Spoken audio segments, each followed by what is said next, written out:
Well, after pocketing $11 billion from the NBN deal, Telstra has scored another coup in selling its underperforming New Zealand business to Vodafone for $660 million. Telstra has been one of Australia's better stocks over the past year, rising 28% against a falling market.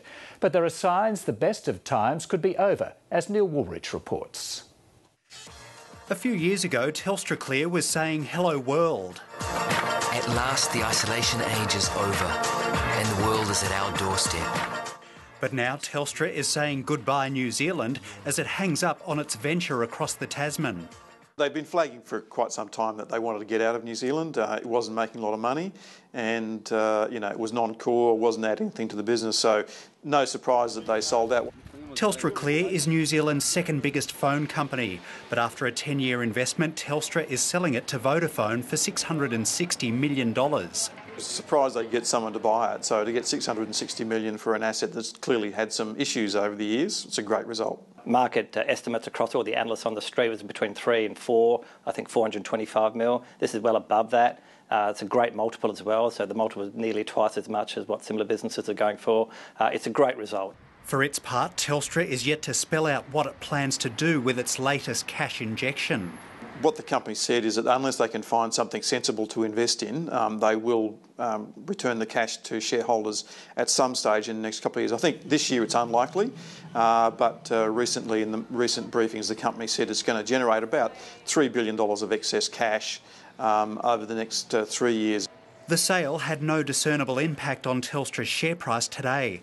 However, the company has been one of the ASX 200's best performing stocks recently, rising 28% over the past year against an 11% fall in the ASX 200.